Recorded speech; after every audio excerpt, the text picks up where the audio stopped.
Hello, in this lecture of this Java course, we're going to be looking at for loops.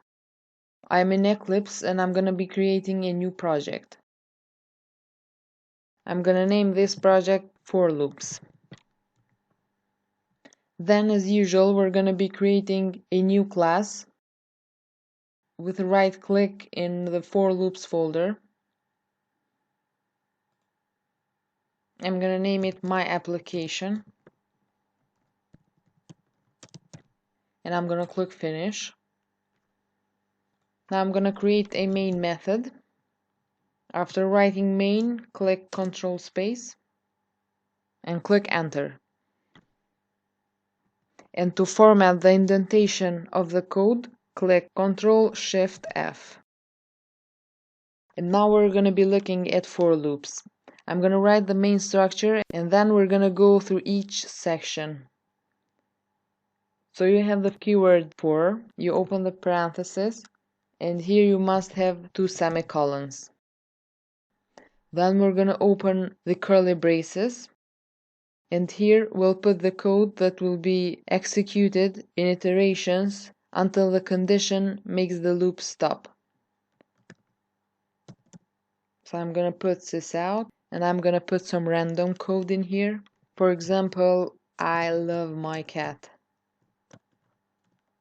So if we click run in here, this format will always return us true until we initialize it, give it a condition, and then update it.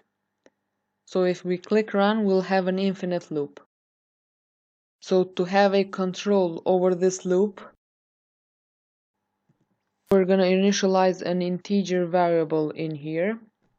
The second section is our condition. So we're going to run this loop as long as I is less than 10.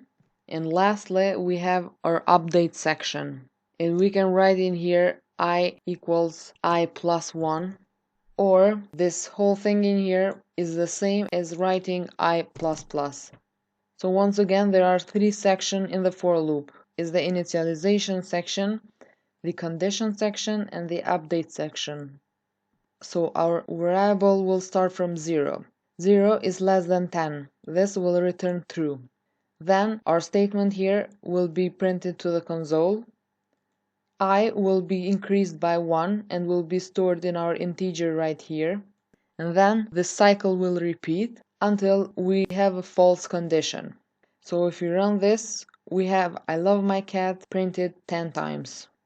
To have it more clear, I'm gonna print out the value of the variable in here.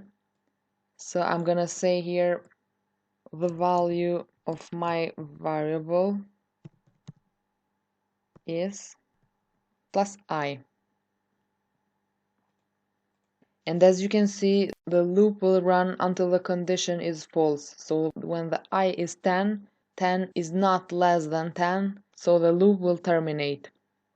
So another way of doing this that you will definitely come across is by using system outprintf.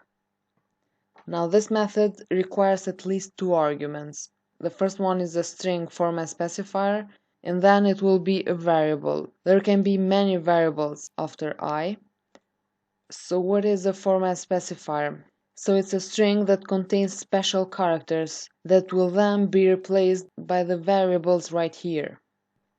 And I'm gonna show you one for this tutorial. So format specifiers begin with percentage and end with a letter. And for integer value, you need the D letter. So what happens here is that this will be replaced by the value of our variable. And here, instead of a plus, you need a comma. If we try to run this, we'll have all our values in one line. To separate them, we can add a blank sysout statement in here. This will print a new line for us. Or I can do it with another special character in here, which is /n, which will have the same effect on printing our values in a new line for us. This may be a lot of information at once, but try practicing for loops, try to code it on your own, fix any errors if you have, And that's how you reach proficiency, by practicing. So that's it for this lecture. We have a lot of new exciting things to learn about Java in the next lectures, so follow me there.